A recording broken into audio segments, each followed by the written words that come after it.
So allow me to introduce these debaters. I've got on the very far end, Grace Marie Turner. She is the president of the Galen Institute, a public policy research organization that she founded in 1995 to promote an informed debate over free market ideas for healthcare.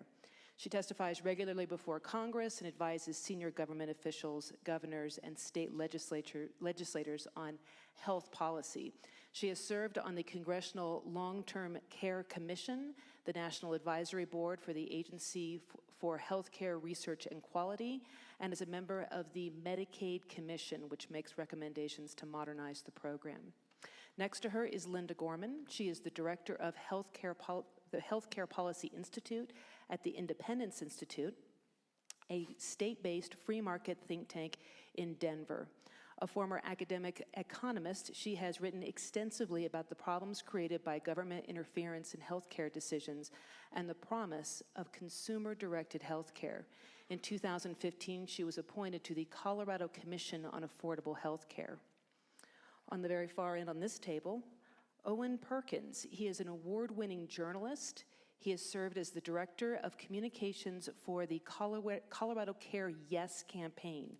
He is also a former teacher and a former candidate for Colorado State Representative. Also on this table, T.R. Reid. He is a New York Times best-selling author of The Healing of America, A Global Quest for Better, Cheaper, and Fairer Healthcare. He is a documentary filmmaker and a former reporter with the Washington Post. At the Washington Post, he covered Congress, 4 presidential campaigns, and served as the bureau chief in the Tokyo and London offices. With that, I will let each side give their 3 minutes each person, but first we'll go back and forth, 3, then 3, then 3, then 3. But to know who starts, I shall flip a coin. Which of you would like to call it? You guys call it. Heads. Heads it is. You can start on this side. Yep, I'll stand up. Hi, everybody. I'm Tom Reid. I'm delighted to be in this beautiful part of Colorado and at the base of this fabulous ski hill. Yes, it's true that my snowboard and I had a terrible crash up on No Name Chute, but I got great medical care right here in Steamboat, and I was back up there the next season, so I love this town. And I love the Steamboat Institute, too, and I'm grateful that they have held this debate on a fundamental question facing Coloradans this fall, because this November, we are going to be faced with the stark choice about health care arrangements in our state, and there are only 2 choices. There is on the ballot in November, there is no perfect, cheap, simple, market-based plan. If we had that, we'd all vote for it.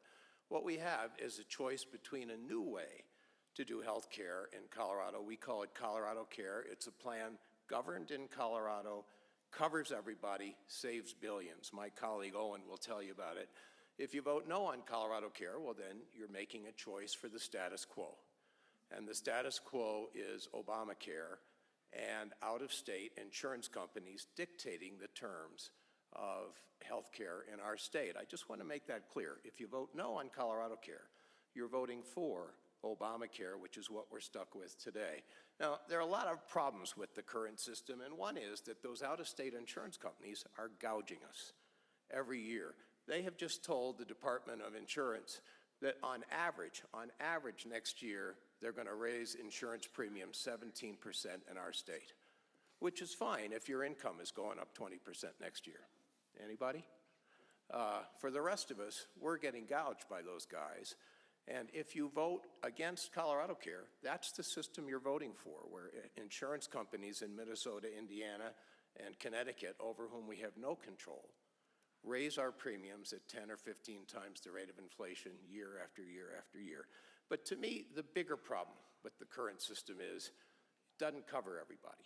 Even with the expansion under the Affordable Care Act, there are 360,000 people in Colorado with no health insurance. According to the National Academy of Sciences, at that rate, 370 of our fellow Coloradans die every year of treatable diseases because they can't see a doctor. Now, to me, that's morally wrong. It violates the fundamental premises of our Judeo-Christian culture.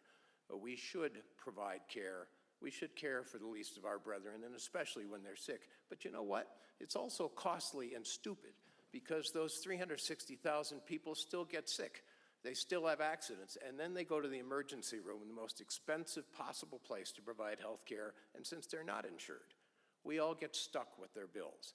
Wouldn't it be better if everybody paid for health insurance and everybody was covered? That's our plan, and Owen's going to explain that to you. Thank you.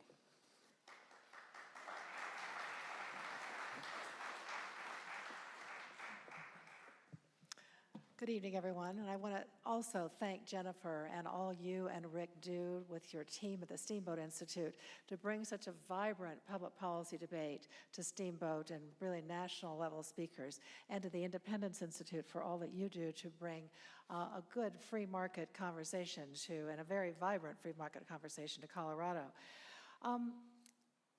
I have done a lot of work in Washington in trying to forge consensus around ideas so that people can say, what do we agree on? What's our starting point? And I think there really is consensus around a number of key issues in healthcare. First of all, I think both the proponents and opponents of the amendment would agree that there are real problems in our health sector that need to be solved. And I don't think either side would say that Obamacare is the answer to those problems, or that this current system is the best we can do. We also want to make sure everyone has access to the care they need and they have financial protection. And we also want to make sure that our system has a strong safety net, that the people who are most vulnerable are going to be cared for. Everybody's going to get access to care, but we're going to pay particular attention to the most vulnerable. I would ask you to look at the evidence of the single-payer amendment that is being proposed for Colorado. There are a number of other ideas. It is not a black or white. Today, Speaker Ryan proposed a comprehensive health reform plan that the House Republican leadership is behind, and I think there are a number of people will find a lot of places a lot of things in that plan they could like. Vermont, however, has already gone down this road toward trying to do a single-payer system for that state. They had support of the governor. They had support in the legislature. They spent $2 million on studies over 4 years to try to bring a single-payer healthcare system to Vermont. Governor Shumlin finally concluded when they pulled the plug on the effort that the risk of economic shock to Vermont is too high from the taxes that would be required to pay for the system. We also need to look at the co-ops. The federal government provided more than $2 billion to cooperative, citizen-run, nonprofit organizations to create not a health insurance company, but the kind of single-payer system that ColoradoCare would embody. More than half of these organizations have failed in the first 2 years. Colorado got $57 million to run its co-op. They had 33 million losses in the first year. There is really an effort here, I think, to say that we can have it all. We had micro experiments of what this would be like, and these have failed. So let's look at other alternatives. My time's up. I look forward to the questions and to exploring this further.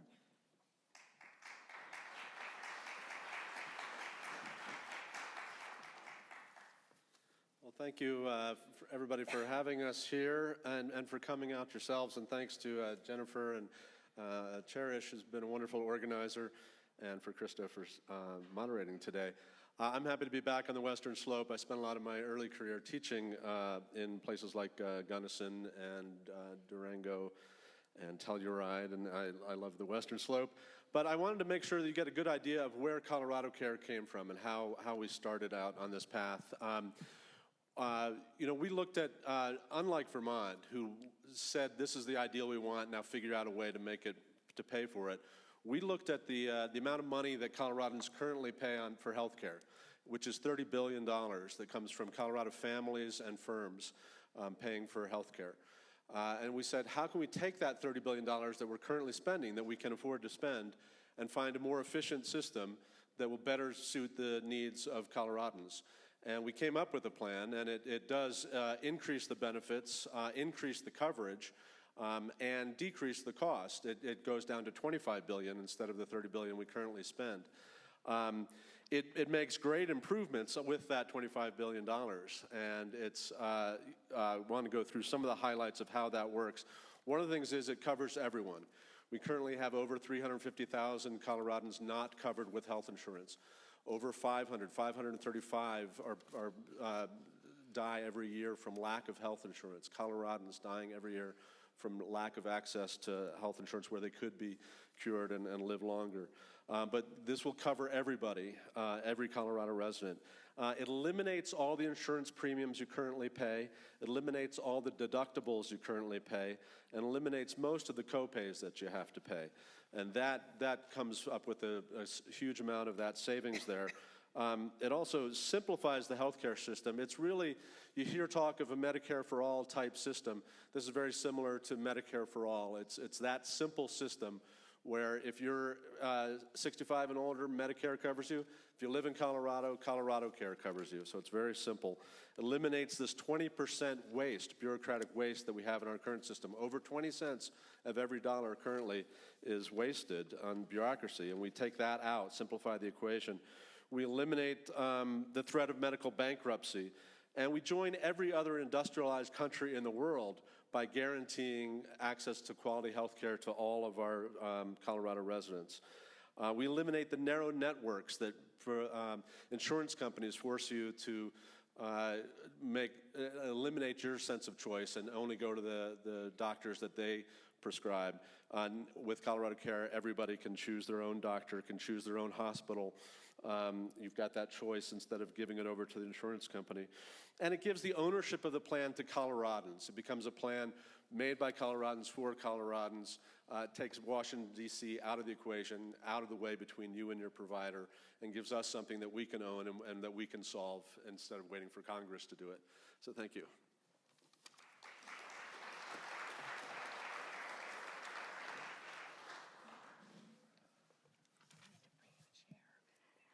Well, I'm going to be fast because I only get 3 minutes, so thank you all for being here and supporting civil society. Now, let's talk about the actual language in the amendment.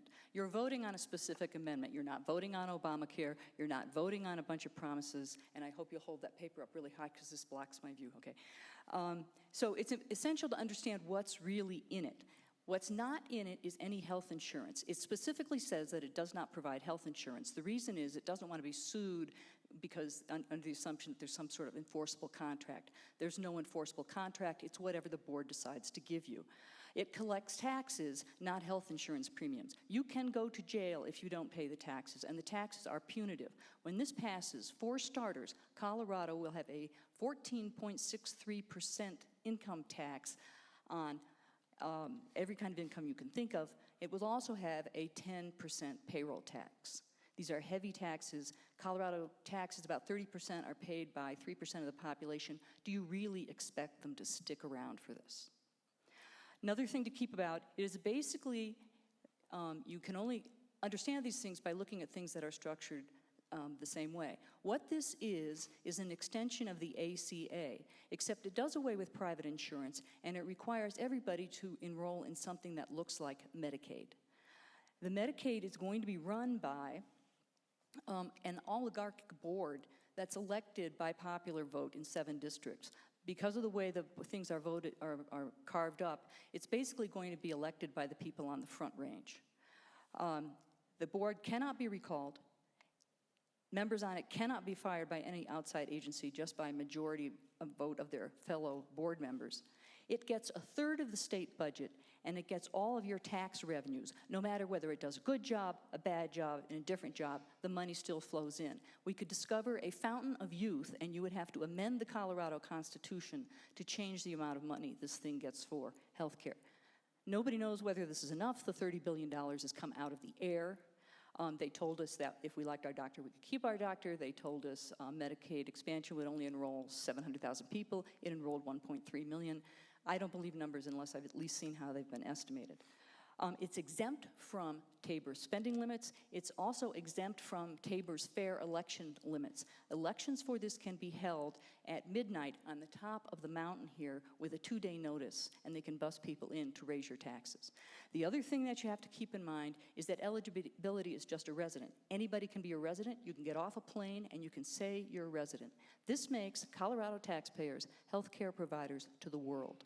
That's what the language says. Forget about the promises of coverage or anything else. Because coverage, by the way, isn't medical care. It's just coverage. Thanks very much.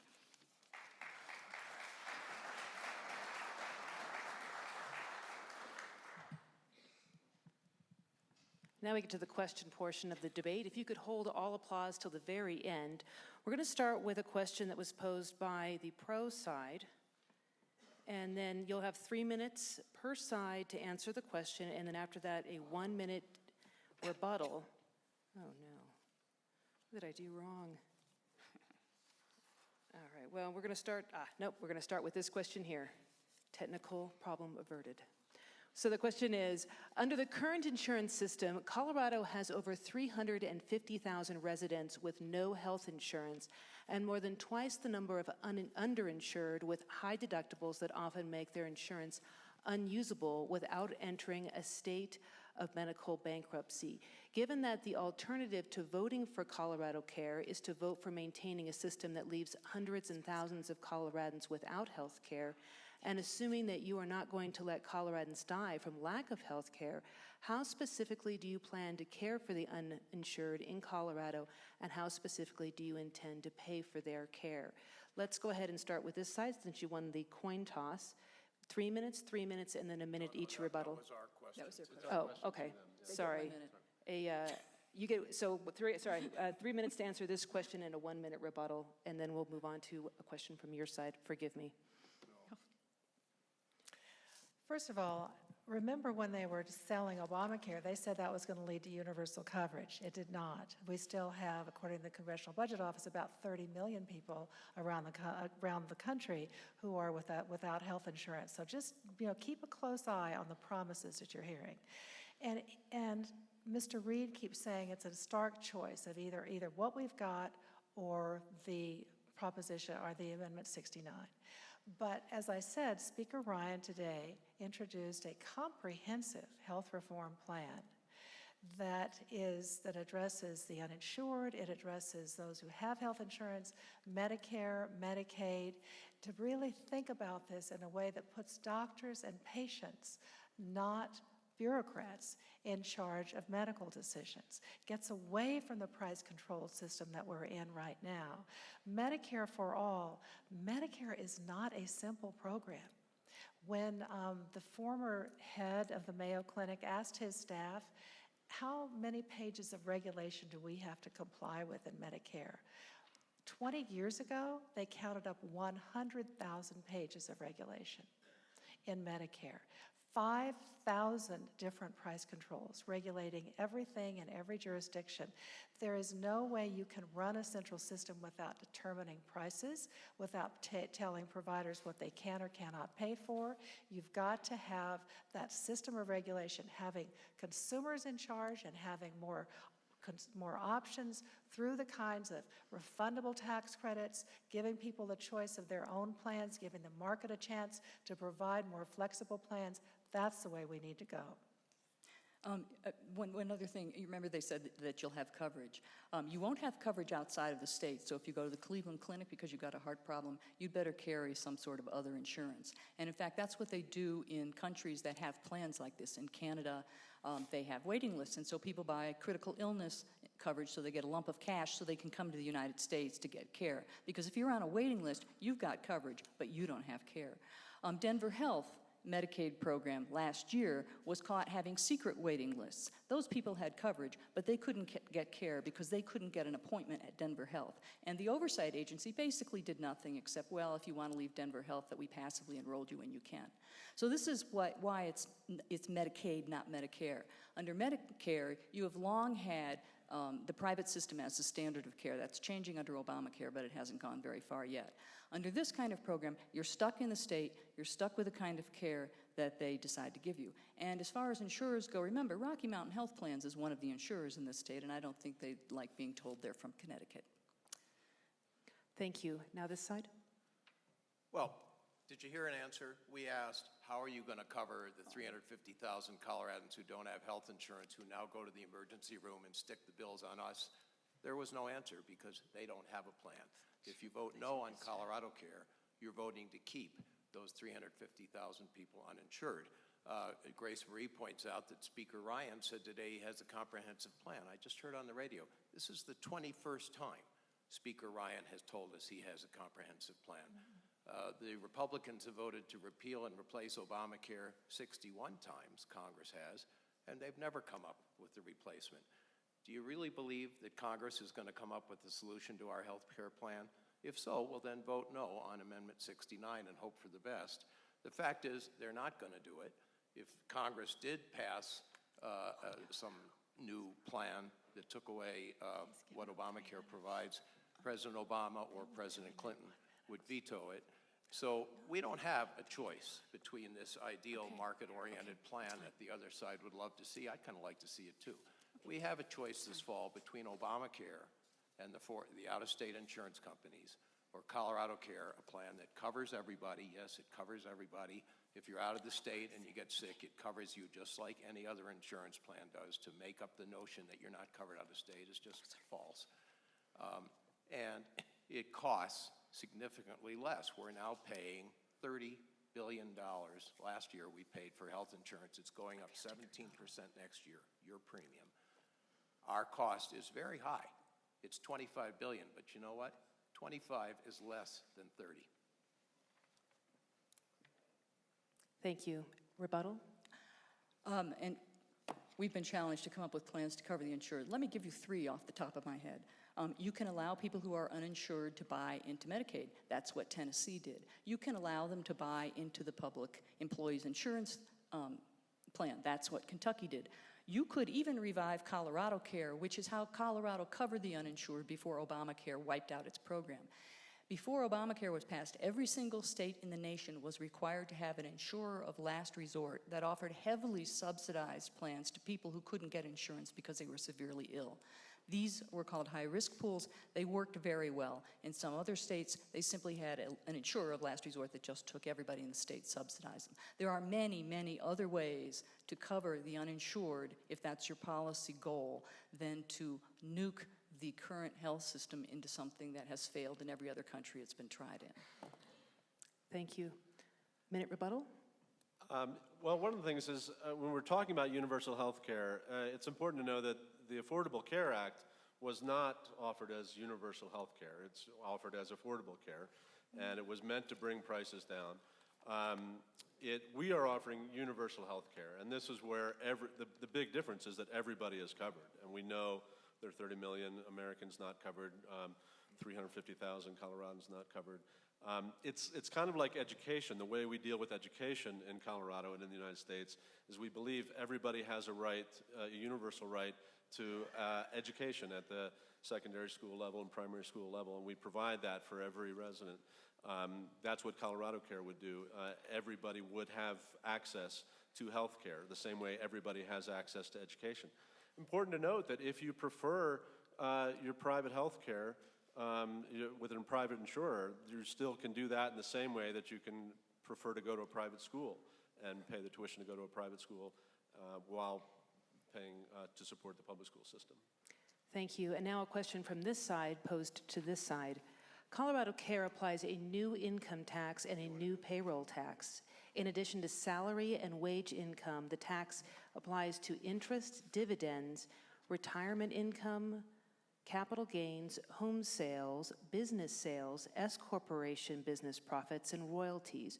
What do you think having the highest income tax in the nation will do to Colorado employment, the value of Colorado assets, and the population of high-income earners who choose to make the state their home? The highest income taxes in the country, I think it's debatable, but let's say we do. We'll also have the lowest health insurance premiums in the country, namely zero, because you'll be paying for it on the payroll tax. And to call it a new tax is just simply wrong, because we are paying now for health insurance. We're paying out-of-state insurance companies over whom we have zero control, $30 billion, and they're raising it 17% next year. ColoradoCare costs $25 billion. It's a lot of money. It's less than what we're paying now, so it's not a new tax. It's, in fact, a saving. Here's how it's going to work. It's a payroll withholding tax, 3.3% for the worker and 6.7% for the employer. An individual who's self-employed will pay 10%, which is the standard for all payroll deduction taxes. For almost everybody, that's cheaper. Median income family of 4 in Colorado this year is paying 8% of income for health insurance premiums. Ours is going to cost them 3.3%. Employers that are providing health insurance, according to the Colorado Business Group on Health, are paying on average 12% of payroll for health insurance, and for the medical part of workman's comp, we cover both of them for 6.7%. Yes, an individual entrepreneur like me is going to pay 10%, but that's less than those of us who have to buy individual insurance plans are paying for now. For just about everybody in Colorado, this is a significant saving. So to say it's a new tax is just misleading. It's actually a saving. Yeah, you'll pay more tax, you'll pay sharply less health insurance, and you'll come out ahead. Just do the arithmetic.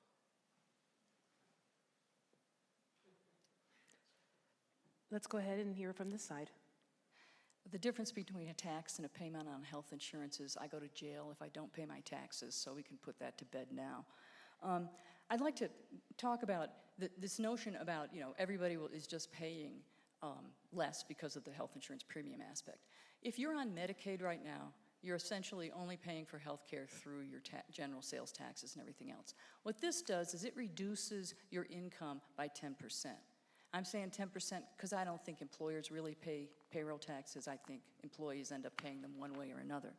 If you're on Medicare and you're working and you work part-time, this is going to decrease your wages by 10%.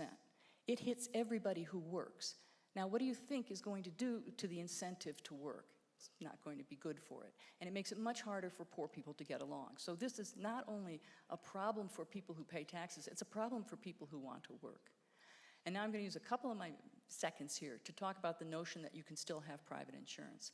The answer is yeah, you can still have private insurance, but in this measure are provisions that limit doctors from taking any payment other than that approved by ColoradoCare. It's basically a system of extensive price controls. So you may have private insurance that will pay for a good doctor, but he can't take your money. This is the same way it is in Canada. So you're going to be waiting in line.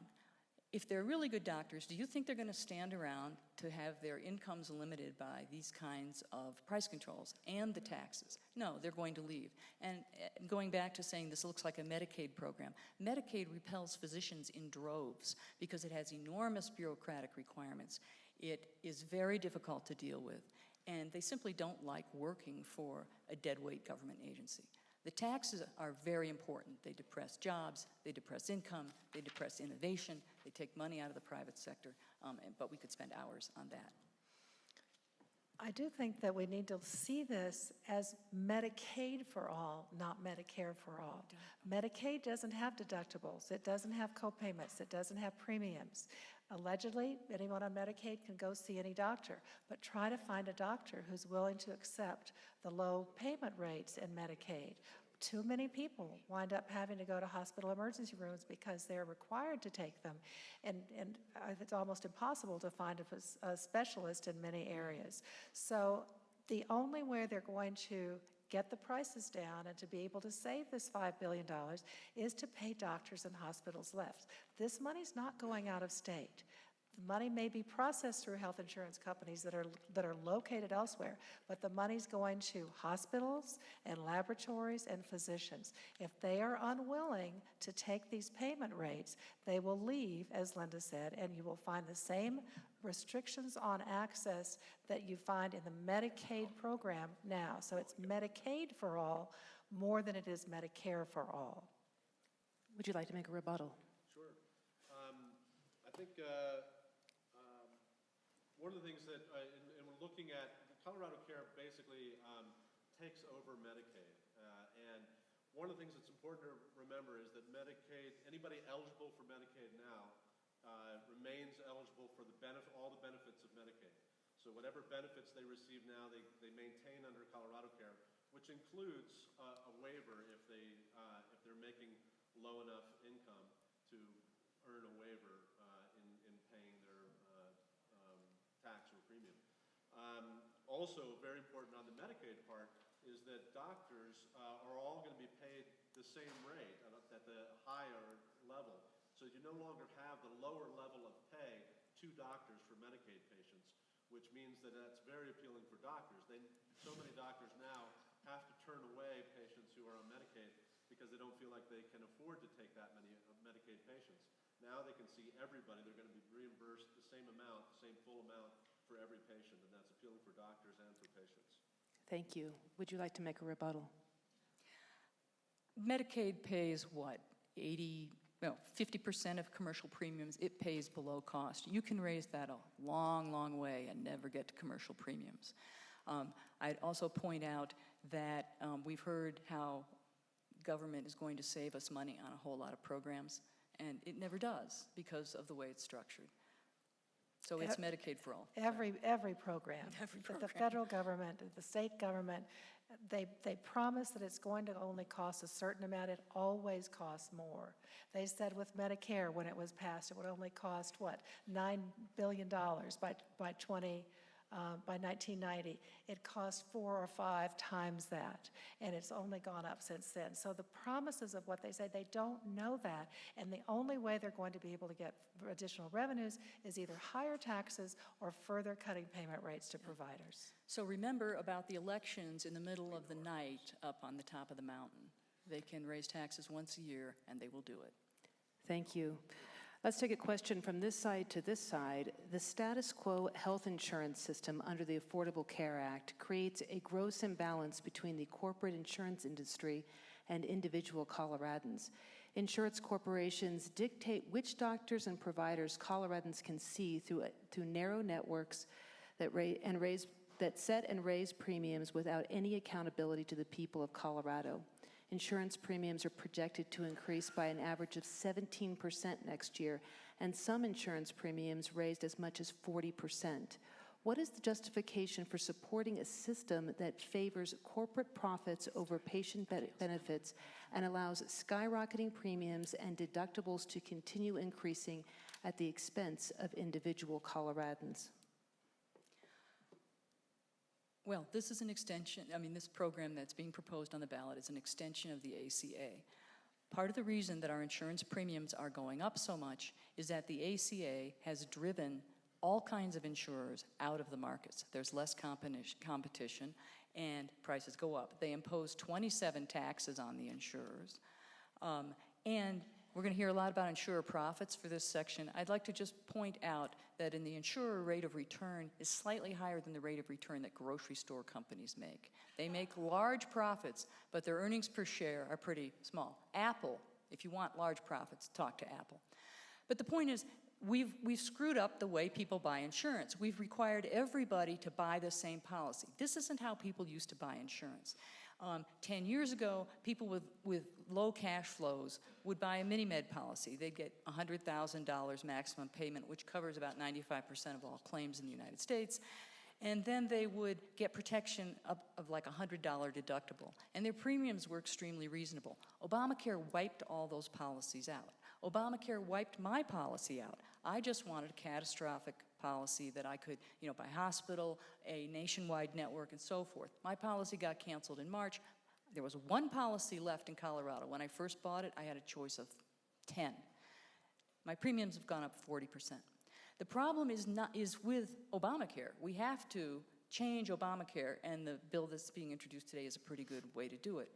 Not say, okay, let's double down on Obamacare, let's put everybody into exactly the same plan, and let's let the government, or this government-like entity which is accountable to no one, raise taxes as much as it can get away with while providing really low service.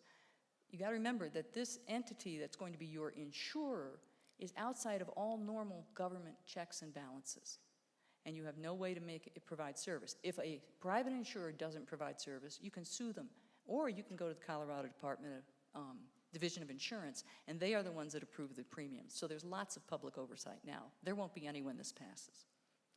That's right. The Colorado Commissioner of Insurance does review and decide whether or not the rates that the insurance companies are charging are fair.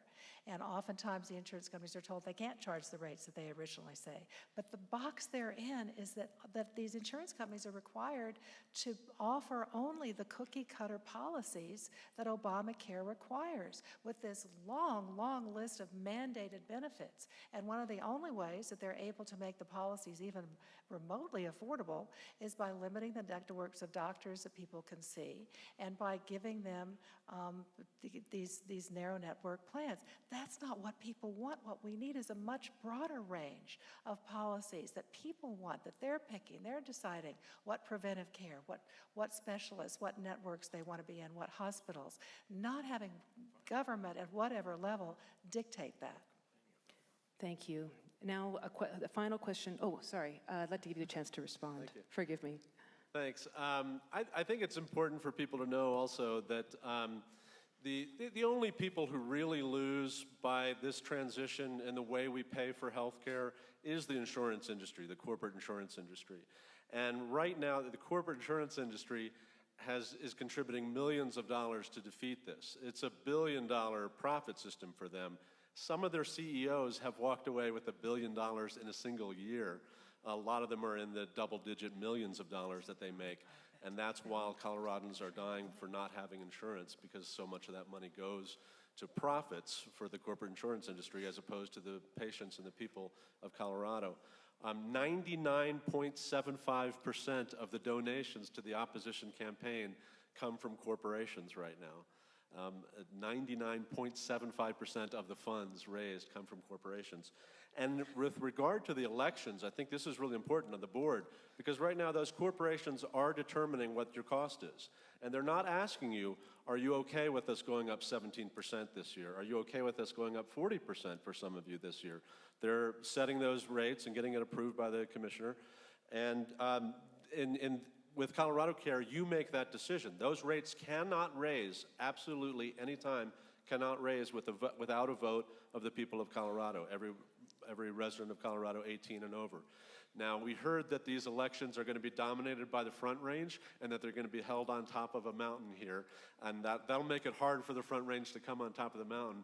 But the fact is, we also heard that there are 7 different regions, just the way we have 7 different congressional regions. So the Front Range doesn't vote for your representative to Congress right now, and they won't be voting for your representative on your representatives, 3 representatives on the ColoradoCare board. That ColoradoCare board is answerable to you, is elected by you, and they cannot raise the prices, the taxes, without approval by you.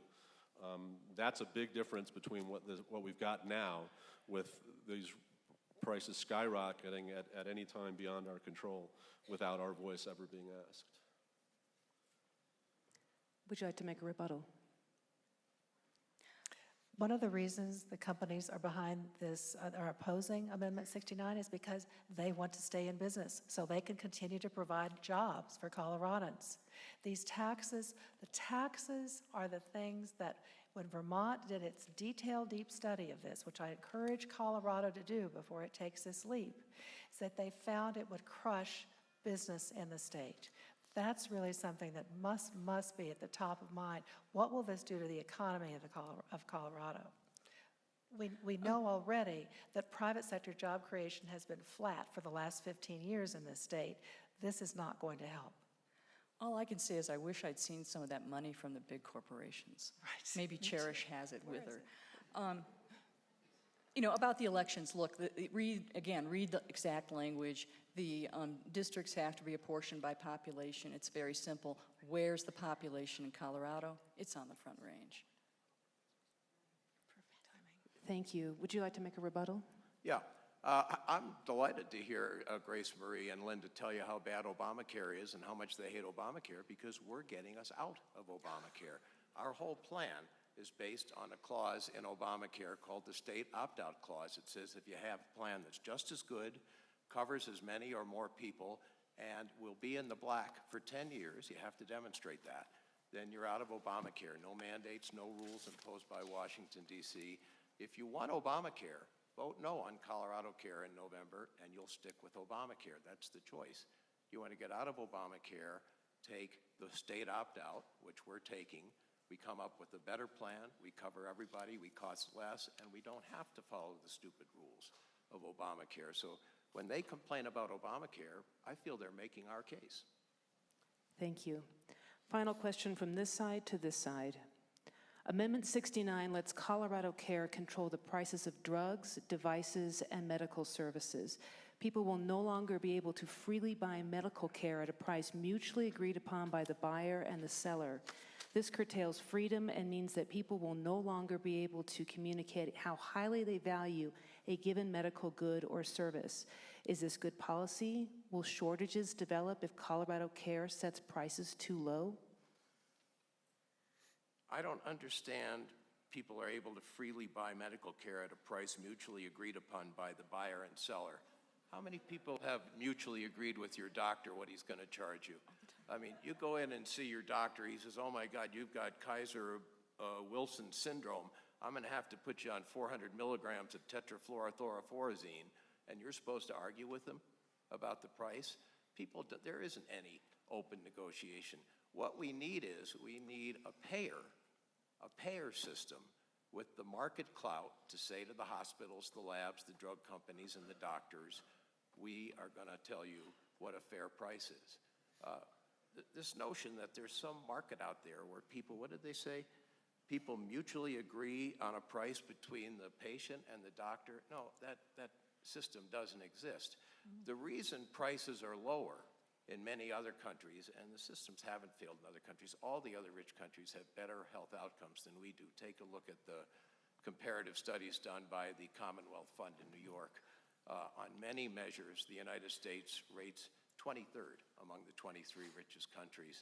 We're not doing better than the other countries. They're spending half as much and have better health outcomes for two reasons. One, they cover everybody, which is basic to good health care. There's only one industrialized country that doesn't. That's the world's richest country, the US.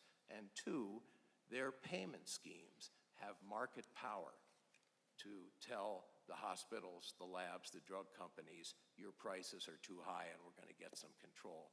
That's the only way you get any kind of mutual agreement between buyer and seller. To suggest that in our current system, you don't have any control over your health insurance premium, much less whatever the doctor charges you. And of course, in the current system, if the insurance company doesn't pay what the doctor wants, she can bill you more. That's called balanced billing. To me, I think that's a reprehensible practice. There should be an established price. It should be a fair price that keeps doctors and hospitals and labs in business, and they shouldn't be able to balance bill. And guess what? If you vote for ColoradoCare, we outlaw balance billing. Under ColoradoCare, you pick the doctor and the chiropractor, not your insurance company. ColoradoCare pays the bill, and they can't bill you more. It's against the law. This is more control over pricing. So the notion that you get medical care at a price mutually agreed upon by buyer and seller, I don't think there's any place in the world where that exists. It certainly doesn't exist in Colorado today. The way we can get some control over medical providers gouging us is to vote yes on ColoradoCare this fall. Thank you. So there's a sense that these 21 people are going to be able to come up with this utopian system. Every line of this plan has to be approved in Washington under Section 1332 of the ACA, which is the provision they're using to do this, because there is a boatload of federal money that is going to be coming into the state, as well as the new taxes that are going to be collected. So Washington has absolute approval on this. So I think this could become Obamacare on steroids, actually. And to the point of whether or not people have choice in the system now, people have a choice of whether they're going to go with Insure A or insure B, and oftentimes those prices are a decision, help make that decision. People don't have nearly the choice of the kinds of insurance they'd like to buy. People have the choice of direct medical care. They have a choice of cash practices. They have a choice of going to a minute clinic, of an urgent care center rather than an emergency room. So yes, people have choices. We want to give people many more choices than the choices they have now. I've got a big deductible. I've had one for 15 years. Every time I go to a physician, I ask them, is it cheaper if I pay cash? A lot of times it's 20% less. I just shopped for cash hernia surgery. I shopped in Oklahoma City. I shopped in Denver. I got a fairly good deal. It was cheaper than insurance. There is a cash market in medical care. If you deny that, you're just not looking, is what I have to say about that. A couple other things, though, that you need to think about. A lot of things are asserted that aren't necessarily true. Like, for example, the U.S. system doesn't have better care. Well, for one thing, the World Health Organization has just said that there's a worldwide surgery shortage and that it's inhumane.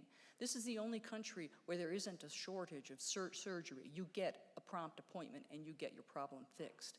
We don't have an imaging shortage here, so we typically don't do appendicitis operations for appendices that are not inflamed.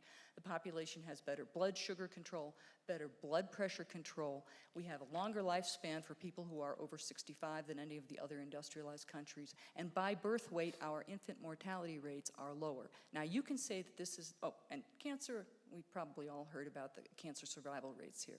Now, you can say that this is not progress, but there's more to healthcare than primary care access. If you need surgery, you need surgery. And this is one of the few countries in the world where you will get it. And yes, it's expensive. So you should have the choice. You should have a choice of a health plan that makes you wait in line for surgery, or a health plan that charges you a little bit more and doesn't make you wait in line for surgery. ColoradoCare takes away that choice. Thank you. Would you like to make a rebuttal? Yeah, on the question of choosing to agree on a cost, when you go to a hospital these days, the cost for the same procedure can vary tremendously, and you have no choice in it. It depends on who your insurer is. But it can vary tremendously for the same procedure, anywhere from about 75% of cost to 800% of cost. And guess who's paying more, the higher percent? Those who don't have as good an insurer negotiating for them, or those who don't have insurance at all or are underinsured.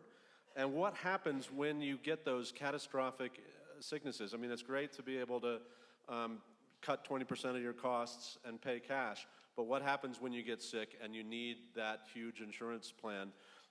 We get medical bankruptcy. In the United States, there are in the neighborhood of 700,000 medical bankruptcies a year. In the other industrialized countries, I mean, you can name any country where they have universal health care guaranteed. There are 0 cases of medical bankruptcy. They've never heard of such a thing. Thank you. Would you like to make a rebuttal? Yeah, there's no medical bankruptcy, but that's because people are dying on waiting lists or getting too sick to get the care from the waiting list. Take your pick. The medical bankruptcy studies are really flaky. For one thing, they define if you said on a survey that you were bankrupt because you had a gambling problem, that was classified as a medical bankruptcy. So you need to, again, we can all talk about this later, but you need to look at the studies because a lot of what's being quoted is healthcare is an ideological battle, so you have to be careful. The Federal Reserve Board actually did a detailed study of this medical bankruptcy claim, and what they found was that if anybody listed anywhere on the questionnaire that they had medical bills outstanding when they declared bankruptcy, that was then considered to be the reason for the medical bankruptcy, even though there could have been any other number. So the Federal Reserve Board of the United States has discredited that story, but yet it continues to live on in the rhetoric of those who want to believe somehow or another that this is going to protect people financially. Thank you. Now we get to the portion of audience questions, and I want to take a couple of audience questions. So I know we started about 10 minutes late. I'm going to let us go about 10 minutes late, a little moderator's discretion. First question, and with these questions, it's 2 minutes per side, no rebuttals. So 2, and then we move to the next question. First question, a friend of mine died of cancer under the English socialized medical system. He waited for care at every step. Rationing and wait lists occur in socialized medicine abroad and at the VA here in the U.S. Won't rationing happen in ColoradoCare? First, I lived in Britain. I was on the National Health Service. It's socialized medicine. The government pays the bills. The government hires the doctors. The government owns the hospitals. And guess what? They pay 44% of what we pay for health care, and they have better health outcomes. I don't know how long ago your friend died of cancer in Britain. Was it 30 years ago, 20 years ago? At the moment, according to the Commonwealth Fund, this is a New York-based American institution. Their waiting times on average are the same as ours. But we're not talking about socialized medicine here. Under ColoradoCare, the doctors, the hospitals, the labs, the drug companies, the chiropractors, the physical therapists are the same private business people that you're going to see today. This is not socialized medicine. It's not government-run medicine. What it is a public insurance plan run in Colorado. And the other public insurance plan that we all know is Medicare. It has the lowest administrative cost and the highest rate of satisfaction. So that's the model. To say that this is socialized medicine, we've heard, believe me, we've heard it. Soviet care, Cuba care, Canada care, you name it, we've heard it. But that's now how it works. This is a private healthcare system with private doctors, private hospitals, the same ones you see today. And I get probably 50 to 100 emails every week from doctors around the country saying, how can we do this? How could we do it in my state? Because guess what? Doctors like the idea that everybody who needs health care can get it. Doctors like the idea that everyone who walks into their office is going to have insurance. Doctors like this idea, but they're the same private doctors we have today. Socialized medicine is a label that does not apply to ColoradoCare. Thank you. For homework, I'd suggest Googling some English newspapers and putting in National Health Service crisis or scandal and see what pops up. It's not the same as the system at all, and people are dying on waiting lists. The control mechanism in this, and you need to remember that, is those price controls. Yes, the doctors are private. Yes, the hospitals are private for a while. But what's going on there is the price is limited to what ColoradoCare says. It's a government entity. It doesn't make any money if it does a good job. It doesn't make any money if it does a bad job. It just pays its people high salaries and enjoys life. The problem is that government entities always underpay for capital. If you have failing infrastructure in the United States, it's because they're not fixing things. And the price that they pay then doesn't allow for decent depreciation, doesn't allow for new innovations, doesn't allow for buying new plant and equipment, which is why in England, if you're sick, you're in a ward with 4 or 6 other people. And if you're sick here, you're probably in a private room. That improves infection control and things like that. When you look at the survival rates on cancer between the UK and the United States, you are much better off if you are a woman and you have breast cancer, if you're a man and you have prostate cancer, if you have lung cancer. The survival rates are dramatically higher in the United States than they are in the UK. There are several reasons for this. First of all, it is much harder to get an appointment with a specialist once you believe that you may have a problem, your GP does, to be able to get the diagnosis.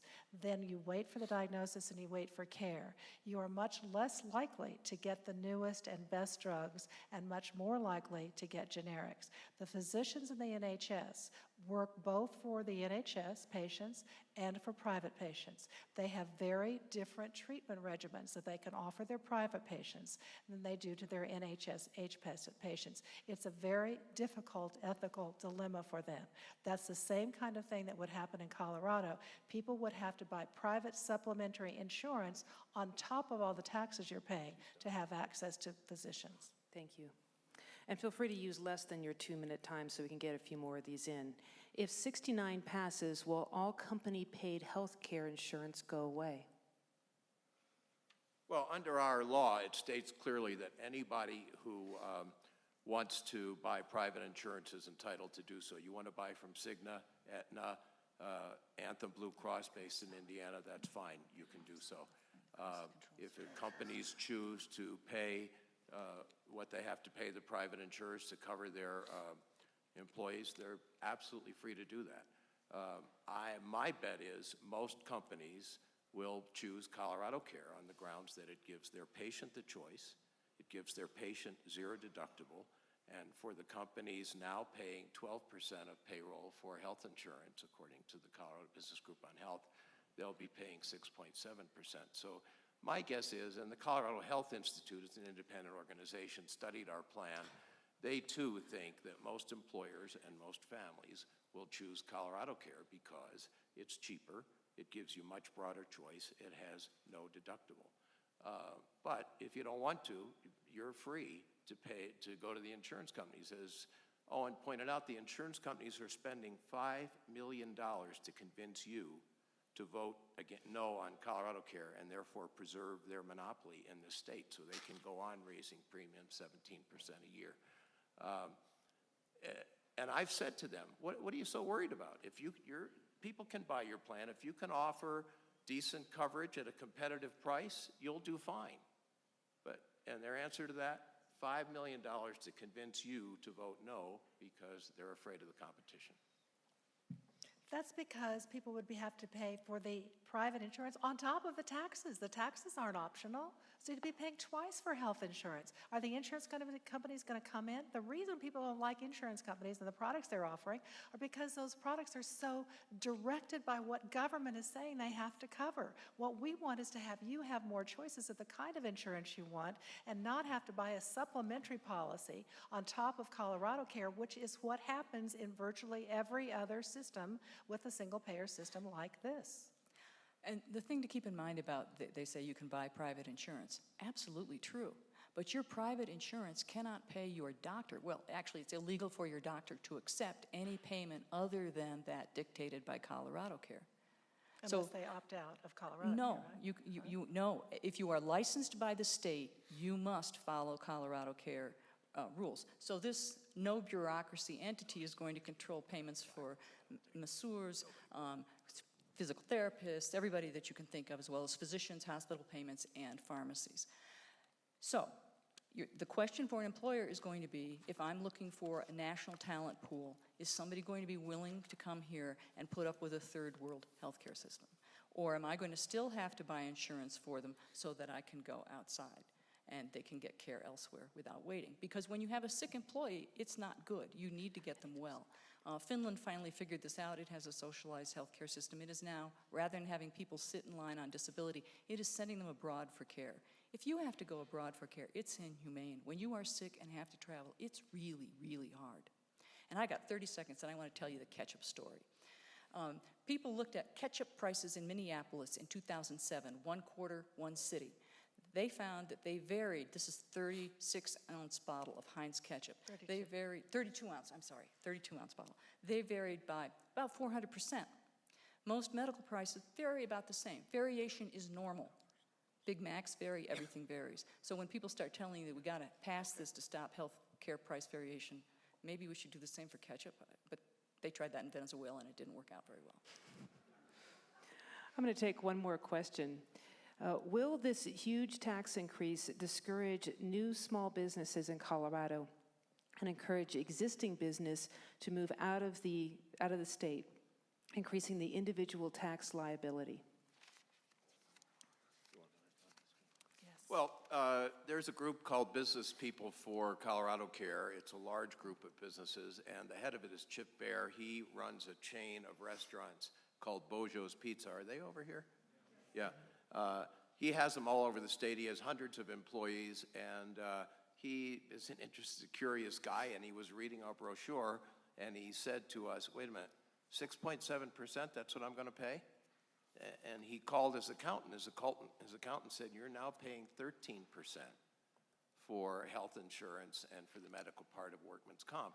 And Chip Harris said to me, I'm not that smart a guy, but I know that 6.7 is about half of what I'm paying now. It's a better deal. And his employees will get better insurance. They'll get to choose any doctor in Colorado. They'll have a zero deductible, and they won't have to deal with doctors calling some underwriter in Minneapolis and pleading to give them the kind of treatment that the doctor knows they need. So my sense is businesses will welcome this and will move here. And as a matter of fact, there are a large number of businesses supporting our plan just for that reason. It provides better care for their employees, it costs them less, and they live in a state that finally provides health care for everybody, as we should have done long ago? Thank you. Well, the answer obviously is yes. If you want to start a small business, it's going to make it much more difficult. And the reason is that small businesses get the funds for their startup from, savings, friends and family lenders, so forth. Unlike our president says, you don't go to the bank and take out a loan for your payroll. And I know this because I'm supported by a small business. So what happens if they increase taxes by 10% or 20% or whatever the tax increase ends up being is that there's a smaller pool of funds to help people start small businesses. You need to have something to live on while you're trying to figure out how to get sales moving. And this just sucks more money out of the private sector. I'm not surprised that somebody employing a lot of low-wage workers would be happy about it. I would be surprised if his workers were happy about it because they're going to lose 10% of their income. So yeah, why do we have more innovation in the US than we have in Europe and in other places? Well, part of the reason is the taxes here, although they're getting ridiculous, are still lower than they are in continental Europe. It's a big mistake to increase your taxes. And it's an even bigger mistake to put the tax increase in the Constitution. That should be statutory. Suppose we had our current rate of corporate taxation in the US Constitution. We'd be never able to reduce it to international levels, and we have money continually flowing out. Well, we're going to have money continually flowing out of the state of Colorado. The doctors will follow them. It's not going to matter if you can choose whatever doctor's left. You're going to be following the doctors as well. Now we go to our closing remarks. I'm going to start with this side, 3 minutes per person, and then 3 minutes per person on this side, and then we'll conclude our evening. You want me to go first?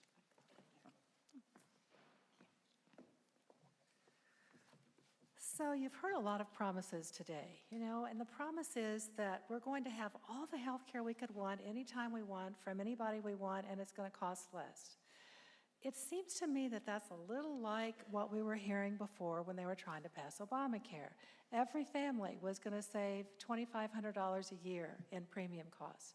They're spending at least that much more in premium costs now.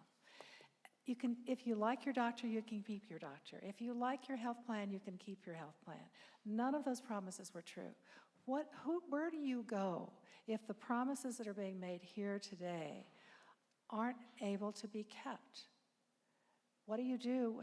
Who do you go to try to redeem your coupon for the promise that was made to you through Obamacare? And remember when Nancy Pelosi said, we have to pass this bill to find out what's in it? Do we really want to take that risk with the Colorado economy? I think a lot of questions need to be asked before making this leap. Study questions, finding out what really is going to happen. How much is it really going to cost to meet these promises? What if you do have a health plan that you like and a network of doctors that you like, and you don't want to have this new ColoradoCare single-payer insurance? What if you find that doctors are not willing to accept these fees and move out of state? We talked with a young woman last night after the debate in Denver who said that her husband is going to be finishing his residency training in Colorado in the next couple of years, and if this passes, they're going to move to another state. New, young, the smartest doctors are all going to leave. And what if hospitals don't have the skills and the expertise to really pull together the kind of coordinated care that this plan is also providing? The federal government has been spending billions of dollars and private companies billions more to try to get companies to come together around coordinated care. It has been expensive. It has not worked. There are so many questions about this. There are other options out there. It is not ColoradoCare or the status quo. This is a democracy. We're vibrant. We have many more choices. The political system, there are other choices on the ballot in November other than this. But give people a chance to give you more options, more choices, more affordable care, more affordable coverage, the kinds of things that you want, making sure we're taking care of the most vulnerable. But don't blow up the system for everyone. move toward a system that evolves toward a fair, more universal system, but does it in a careful, careful way, a scalpel, not a hatchet. Thank you.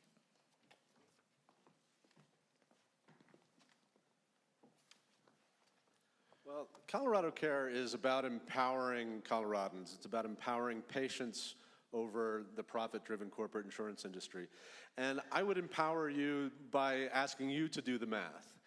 We've had recommendations that you read the language. You don't have to pass this amendment to know what's in it. It's not thousands of pages like the Affordable Care Act was. It's 11 pages. It's on our website at coloradocare.org. So you can go there and read the language of the amendment. And you can also go there and do the math. ColoradoCare.org/calculator will help you plug in your situation and find out how much you'll save. 80% of Coloradans will save money with ColoradoCare. For most people, it's going to be a 3.33% payroll deduction is what they'll be paying for health care every month. It's also really important to note this is a plan that has been vetted carefully. The Colorado Legislative Council has to approve it and has to find it fiscally viable before it can get on the ballot. The Secretary of State has to agree that it's fiscally viable, fiscally workable before it can get on the ballot. And it's met that standard, and it does have to meet an excruciatingly challenging standard to get passed into law, to be enacted.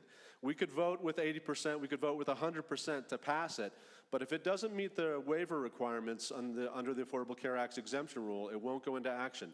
It's got to cover more people than the Affordable Care Act covers. It's got to cover as many benefits or more as the Affordable Care Act provides, and it's got to cost the same or less as insurance under the Affordable Care Act costs.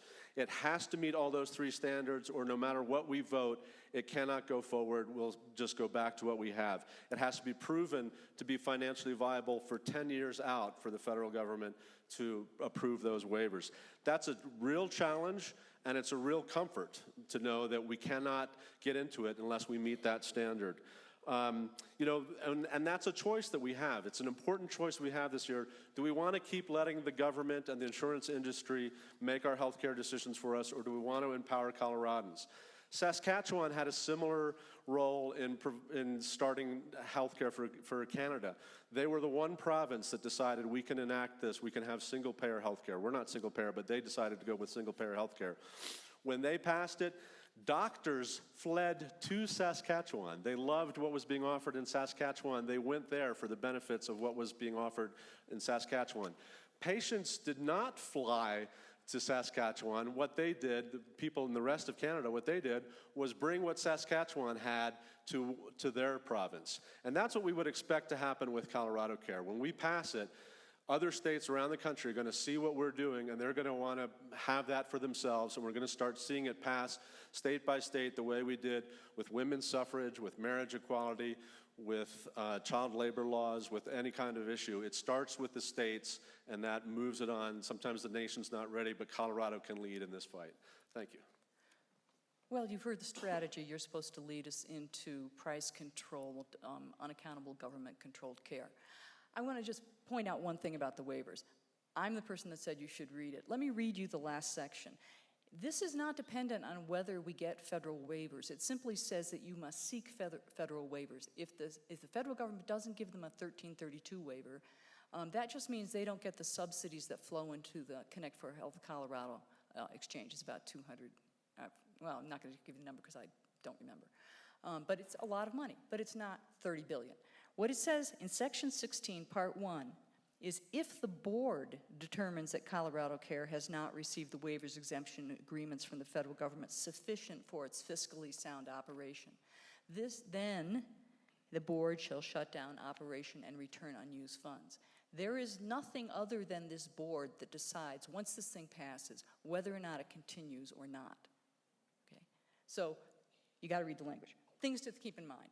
It's an extension of the ACA in that it makes a system like Medicaid for everybody. Medicaid and the VA are pretty much the only systems right now in the United States where there are waiting lists. Medicaid pays far less than commercial insurers, and that's the reason there are waiting lists. It has an unaccountable board that is exempt from election requirements, and you do not have to be a U.S. citizen to vote in the elections. You do not have to be a U.S. citizen to get care from ColoradoCare. Anybody who is a resident can get care. And it's not hard to forge residency documents because there really are none. You know, your electric bill, some proof that you were here a year ago. That's all there is for residency. It's the age of computers. This is not going to be hard to do. So we are going to be providing health care to the world. There are a bunch of different ways to solve the problems that were mentioned here, all of which are better than this. And I think, you know, we named a few. What we really need to do is stop putting third parties in between patients and their physicians. We need to have people spending money that they think is their own, and their ability to then buy financial protection. For the few people that are left who cannot cope with this, we have things like Medicaid. We have things like we used to have ColoradoCare that take care of people who have just terrible things happen to them. But to force everybody into Medicaid when we have had a system prior to Obamacare that served 83% of the population pretty well seems to me to be a big mistake. So I hope you'll think about this, and thank you all for coming and listening to a health care policy discussion for an hour and 30 minutes. Congratulations. Yes, you made it. Congratulations. I totally agree with Linda. Thank you so much for coming to listen, because we have to face this choice in November. You know, I used to cover Congress for the Washington Post and NPR. I knew a lot of the members, you know, and members of Congress in both parties. They were pretty decent people. They were very smart people. There were some who were great speakers, and some were really funny. And the funniest congressman I ever covered was Barney Frank, who was a Democrat from Massachusetts. I liked Barney because every time he ended a speech, he always ended the same way. He said, "Vote for our side. We're not perfect, but the other guys are worse." And I think that's the situation with ColoradoCare and Obamacare, which is the option. And you know who agrees with me? Grace, Marie, and Linda. Here's what they said tonight. Linda said, "The basic problem is Obamacare." Grace Marie was asked about why we should accept 17% premium increases, and she said, "There's no justification for that."